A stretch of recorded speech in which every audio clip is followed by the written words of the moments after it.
ఇక అంతర్జాతీయ వార్తల విషయానికి వస్తే అమెరికా ఉపాధ్యక్షురాలు కమలా హారిస్ కీలక వ్యాఖ్యలు చేశారు.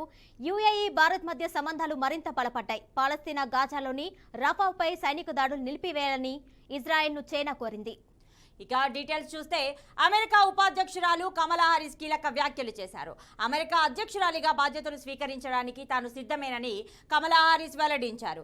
అధ్యక్షుడు జో బైడెన్ జ్ఞాపక శక్తి వయసుపై తీవ్ర విమర్శలు వస్తున్న వేళ ఆమె స్పందన ఆసక్తికరంగా మారింది.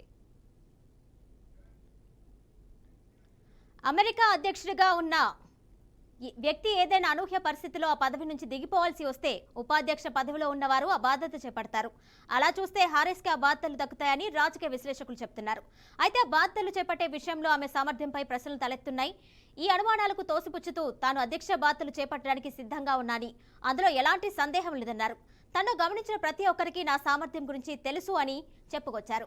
వయసు రీత్యా వచ్చే ఇబ్బందుల వల్ల బైడెన్ జ్ఞాపకశక్తిలో అనేక లోపాలు గుర్తించినట్లు ఇటీవల ఒక నివేదిక పేర్కొంది. దీనిని వైట్ హౌస్ తీవ్రంగా ఖండించింది. అలాగే హారిస్ కూడా బైడెన్ ను మద్దతుగా స్పందించారు. ఎన్నికలు సమీపిస్తున్న వేళ వెలువడిన ఈ నివేదిక రాజకీయ ప్రేరేపితమని తోసిపుచ్చారు. So the way that the president's demeanor in that report was characterized could not be more wrong on the facts and clearly politically motivated. So the way that the president's demeanor in that report was characterized could not be more wrong on the facts and clearly politically motivated. So the way that the president's demeanor in that report was characterized. పాలస్తీనా గాజాలోని రాఫాపై సైనిక దాడులు నిలిపివేయాలని ఇజ్రాయెల్ను China కోరింది. ఈ దాడులు ఆపకపోతే మానవతా విపత్తు ఏర్పడుతుందని ఆందోళన వ్యక్తం చేసింది. పౌరులకు హాని కలిగించే అంతర్జాతీయ చట్టాలను ఉల్లంఘించే చర్యలను చైనా వ్యతిరేకిస్తుందని ఆ విదేశాంగ మంత్రిత్వ శాఖ ప్రతినిధి ఓ ప్రకటనలో తెలిపారు. అమాయక పౌరుల ప్రాణ నష్టాన్ని నివారించడానికి తగిన చర్యలు తీసుకోవాలని బీజింగ్ ఇజ్రాయెల్ను కోరింది. రఫాలో ప్రతి దాడులకు సిద్ధమవుతున్న హమాస్తో కాల్పుల విరమణకు ఒప్పందం కుదుర్చుకోవాలని ఇజ్రాయెల్పై అంతర్జాతీయంగా ఒత్తిడి పెరుగుతోంది. గత వారం ఇజ్రాయెల్ హమాస్ మధ్య సంధి కోసం జరిగిన ప్రయత్నాలు విఫలమయ్యాయి. దీంతో ఇజ్రాయెల్ సోమవారం రఫాలో ముందస్తు దాడిని నిర్వహించింది. 2 బందీలను విడిపించగా 100 మంది పాలస్తీన్లను మరణించారు. హమాస్తో కాల్పుల విరమణకు అంగీకరించాలని అంతర్జాతీయంగా ఒత్తిడిని ఎదుర్కొంటుంది. ఐక్యరాజ్య సమితి కూడా ఇజ్రాయెల్ను హెచ్చరించింది. పౌరుల్ని రక్షించే ప్రణాళిక లేకుండా రఫాలో దాడులు చేయడం ద్వారా వారు ఎక్కడికి పోలేని పరిస్థితి ఉంటుంది. కాబట్టి దాడుల్ని ఆపాలి అని కోరింది. అమెరికా అధ్యక్షుడు జో బైడెన్ రఫాపై జరిగిన దాడులు తప్పుబట్టారు. దాడుల్లో అమాయక పౌరులు చనిపోవడంపై ఐరాస ఆందోళన వ్యక్తం చేసింది. ప్రధాని మోదీ యుఏఈ పర్యటనలో కీలక ఒప్పందాలు జరిగాయి. పర్యటనలో భాగంగా అధ్యక్షుడు షేక్ మహమ్మద్ బిన్ జాయెద్తో భేటీ అయ్యారు. పలు కీలక అంశాలపై చర్చించారు.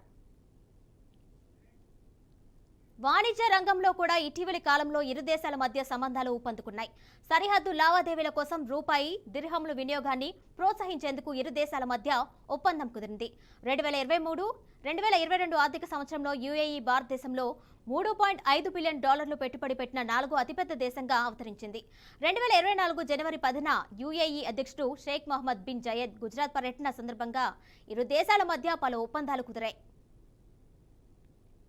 2026-39 వరకు అంటే 14 సంవత్సరాల దీర్ఘకాలిక ఒప్పందం కింద 1.2 MMT LNG కొనుగోలు చేయడానికి IOCL ADS-JV మధ్య ఒప్పందాలు కుదిరాయి. ఇది భారత్ యుఏఈ మధ్య కుదిరిన మొదటి దీర్ఘకాలిక ఒప్పందం.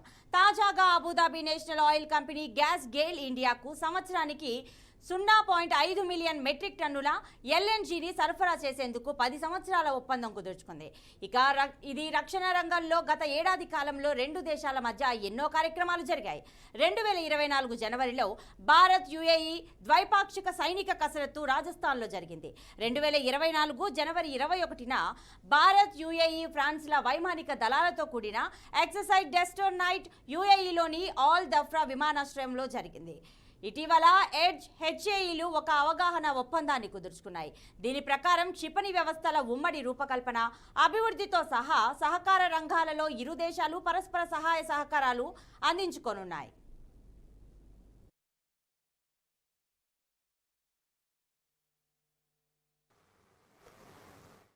और जैसे आपने कहा, मैं पूरी तरह उसको फील करता हूँ।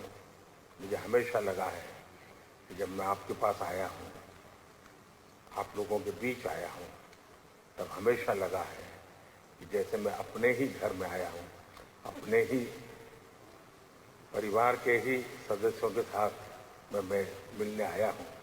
ऐसा मैं हमेशा अनुभव कर रहा हूँ। और हमारे संबंधों की गहनता ऐसी है, पिछले 7 महीने में हम 5 बार मिले हैं। ये शायद बहुत रेयर होता है। मुझे भी यहाँ 7 बार आने का अवसर मिला है। यानी ये हमारी निकटता है। और हर क्षेत्र में हम लोग जिस प्रकार से आगे बढ़े हैं, और आज भारत और यूएई के बीच में हर क्षेत्र में एक साझी भागीदारी हो रही है। आज भी हम कई महत्वपूर्ण फैसले करने जा रहे हैं। ब्रदर, मैं ये भी खुशी की बात है आज कि हम लोग बायलैटरल इन्वेस्टमेंट ट्रीटी करने जा रहे हैं। इसका भी एक लंबा प्रभाव होने वाला है। और मैं मानता हूं, खास करके G20